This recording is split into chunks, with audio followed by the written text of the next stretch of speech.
Yes, we are still under organic reactions. I want to draw your attention to these two different reactions which you might see in examination. If you look at the reactant here, we are using 2-chlorobutane, which is a haloalkane.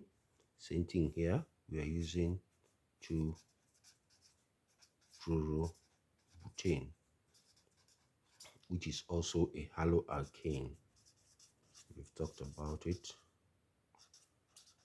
A haloalkane and also a haloalkane. Now, if you look at their reacting conditions, let's start with this. We are using dilute potassium hydroxide, and we are warming it. We are heating mildly, gently, warming. We warm it here. And in both of them, you will see that we use ethanol as a solvent. We are using ethanol as a solvent. But if you look at in the first one, the key word, like I said before, is dilute. Once you see a dilute here, you will know that we'll be talking about substitution reaction.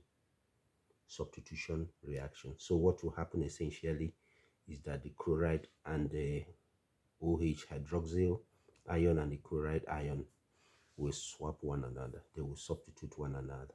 So in other words, the product you expect in the first one will be 1, 2, 3, 4. Instead of having the functional group here, you're going to have the hydroxy group.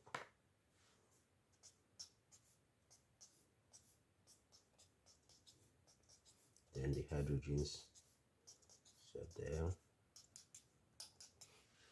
So essentially what you have is, in addition to that, you also are going to have the inorganic KCl, potassium chloride, because the chloride will come here, the OH will go there.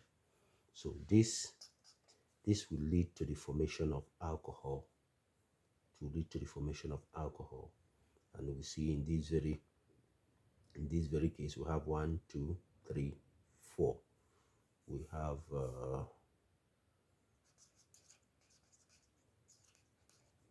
butan 2-ol, which is an alcohol.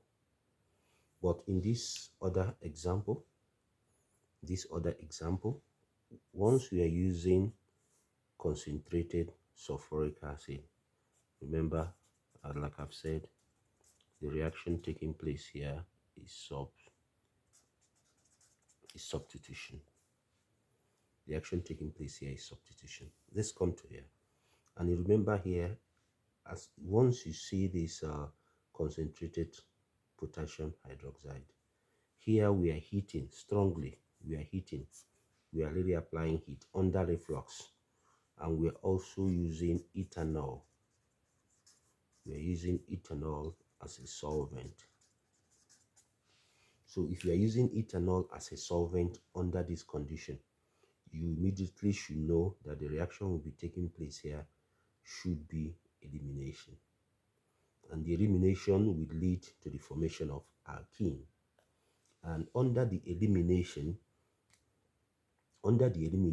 you see there will be two possible products. There will be two possible products where